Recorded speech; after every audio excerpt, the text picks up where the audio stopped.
Ժողովուրդ ջան, բարև ձեզ, ոնց եք։ Ես ուզում եմ, որ դուք միշտ լավ լինեք, հայ ժողովուրդը լավ լինի, ուրախ լինի, անվտանգ լինի, ապահով լինի, կայուն լինի, խաղաղ սահմաններով, երկրի ներսում լինի խաղաղություն,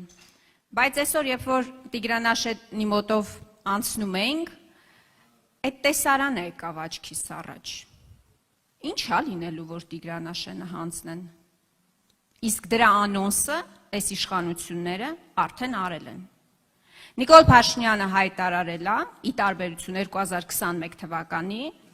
որ վերընտրվելու դեպքում, վերընտրվելուց հետո ինքը տարածքներ ունի հանձնելու Ադրբեջանին։ Այսինքն Տիգրանաշենը Ադրբեջանի վերահսկողության տակ է լինելու։ Դուք Երևան գնալու գալու եք ադրբեջանցիների աչքի խոշորացույցի տակ, դուք պատրաստ եք դրան։ Ու դրա լավագույն պատասխանը լինելու է հունիսի 7-ին։ Այո, այն բոլոր արհավիրքները, որ մենք նկարագրել ենք, մեր ընտրողների համար 21 թվականին հետպատերազմյան շոկի այդ պայմաններում գուցե չափազանցություն էր թվում ու չէին հավատում։ Հիմա ցավով ենք արձանագրում, որ բոլոր այդ կանխատեսումները ցավոք սրտի կյանքի են կոչվել։ Այդ սխալը նորից ես ուզում եմ, որ մեր ժողովուրդը չկրկնի։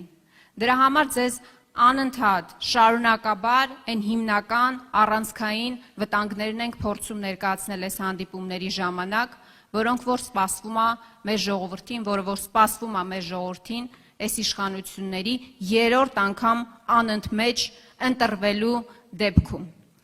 Մի քանի ծրագրային կետերից եմ ուզում մեր խոսել, քանի որ այս հիմնական թեմաները խոսելու ընթացքում մի տեսակ ստվերվում են դրանք։ Տեսեք, այս իշխանությունները ինչ են տարիներ շարունակ փորձում ժողովրդին համոզել, ցույց տալ, 2018 թվականի իրենց իբր սիրո թավշյա հեղափոխությունը երբ որ սկսեց, որ իրենք հայ մարդու հետ շատ մոտ են, մտերիմ են, ջերմ են, որ իրանք մարդասեր են, պուպուշ են, սրտիկներ են անում, պաչիկներ են անում, չգիտեմ ինչեր են անում, դուք հավատում եք դրանց անկեղծությանը։ Ես մի օրինակ եմ ուզում բերել։ Դուք գիտեք, որ վերջին անգամ Հայաստանի Հանրապետությունում համաներում կիրառվել է 2018 թվականին։ Մարդասիրության լավագույն դրսևորումը դա համաներումն է, որը որ պետությունը իրականացնում է։ Հիմա ինչի համաներում չեն անում, եթե իսկապես սիրում են ժողովրդին։ Դուք գիտեք այսօր քրեակատարողական հիմնարկներում ինչ է կատարվում։ Մարդը ուղղակի առանց վարորդական իրավունքի մեքենա է վարել, վթարի պատճառ չի հանդիսացել, տաքսի է վարել, իր օրվա ապրուստի հացն է վաստակել, բայց չի ունեցել, զրկված է եղել վարորդական իրավունքից։ Այդ մարդկանց բանտերն են գցում։ Իհարկե կարճաժամկետ է պատիժը, 2 ամիս, 3 ամիս, բայց ինչ տարբերություն։ Կամ նախաքննական մարմիններում հանցավորությունը հելել իրենց ուտում է, խայտառակ պատկեր է, գոնե Երևանի մասով կարող եմ վստահեցնել, ով իրեն ոնց ուզում պահում է, ով ինձ զենք ասես չի կիրառում, այո,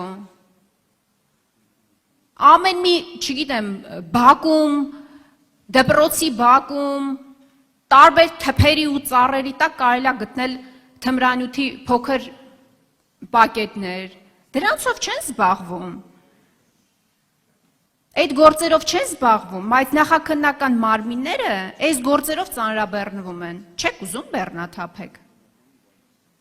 Դուք պետություն եք, դուք պարտավորություն ունեք, դուք ֆունկցիա ունեք, ճիշտ արդյունավետ գործելու, համաներում ինչի չեք կիրառում։ Մեր ծրագրային դրույթներից է հստակ, որ պետք է կիրառվի քրեական եւ վարչական համաներում։ Սա կթեթևացնի քրեակատարողական հիմնարկների վիճակը, սա կթեթևացնի նախաքննական մարմինների վիճակը,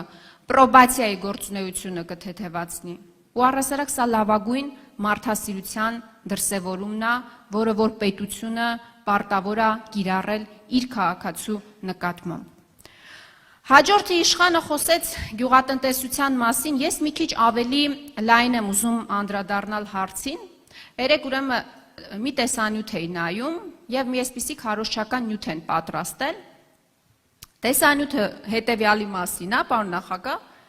որ ընդդիմադիրները, քաղաքական հիմնական լիդերները, այդ թվում դուք պարոն նախագահ, կաշառել են ռուսներին, որ մեր գյուղացիների մթերքը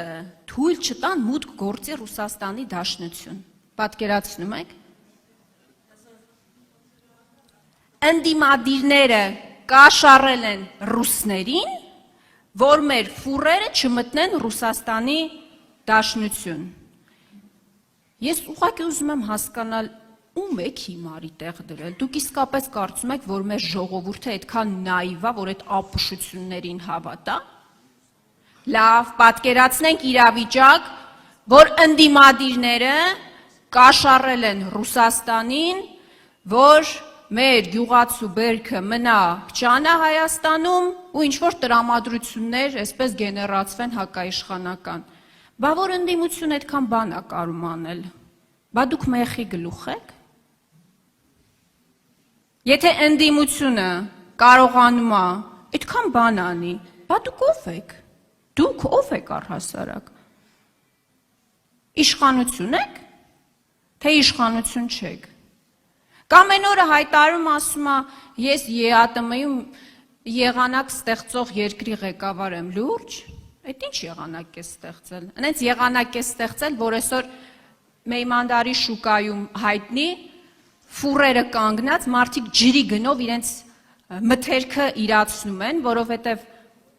Հայաստանից, իդեպ Հայաստանից թույլ չեն տվել, որ մեքենաները գնան, որովհետև ասել են այնտեղից հետ են ուղարկելու։ Բա այդ ինչ եղանակ է ստեղծել։ Դու միակ եղանակը, որ կարող է ստեղծել,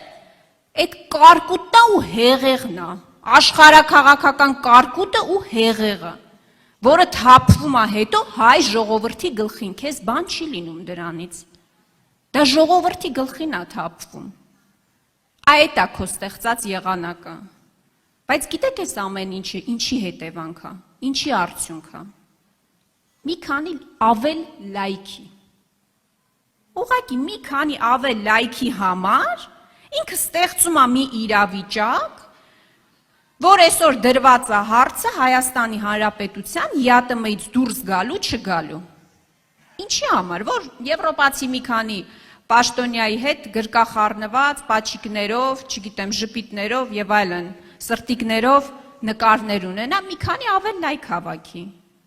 Այսինքն գինը վճարում է ժողովուրդը, գյուղացին է վճարում, ինքը արդյունքում ստանում է լայքեր։ Ինքը լայքերի դիմաց պատրաստ է ծախել մի ամբողջ ժողովրդի։ Լայքերի դիմաց, պատկերացնում եք, ընդամենը։ Իդեպ այսօր ճանապարհին նաև տեսա, որ Ռուսաստանի Դաշնության նախագահի մամուլի խոսնակը հայտարարել է, որ եթե Հայաստանը դուրս գա ԵԱՏՄ-ից, գազի գինը Հայաստանի համար նույնը այլևս չի լինելու։ Բայց սա մեզ ինչ է առաջարկում։ Ասում է դուք բոլորդ սպասեք, ես մի հատ կողմնորոշվեմ, ես ԵԱՏՄ եմ ուզում, հետո կստացվի Եվրամիությանը կանդամակցենք, չենք կանդամակցի, մենք մի հատ որոշումը կկայացնենք, էլի, բայց դուք կտե սպասեք, էլի։ Այդ սպասելու գինը ով է վճարելու։ Հայ ժողովուրդը, մենք ենք վճարելու, ժողովուրդ ջան, մենք, ուրիշ ոչ մեկ։ Ինքը դրա գինը չի վճարելու։ Ինքը պատասխանատվություն չի կրելու դրա համար։ Ես այս ամեն ինչը նկարագրում եմ ոչ թե այսպես գուժելու համար, ձեր տրամադրությունը գցելու համար, ես նկարագրում եմ, մենք նկարագրում ենք այն պատկերը, որը որ լինելու է, եթե այս չարիքը երրորդ անգամ անընդմեջ նորից վերընտրվի։ Բայց ես նաև վստահ եմ մեր ժողովրդի լայնախոհության վրա, իմաստնության վրա, խոհեմության վրա եւ ես գիտեմ, որ մեր ժողովուրդը երրորդ անգամ անընդմեջ երկրի ղեկավար չի սիրում հանդուրժել, Ուրեմն հունիսի 7-ին համար 17-ին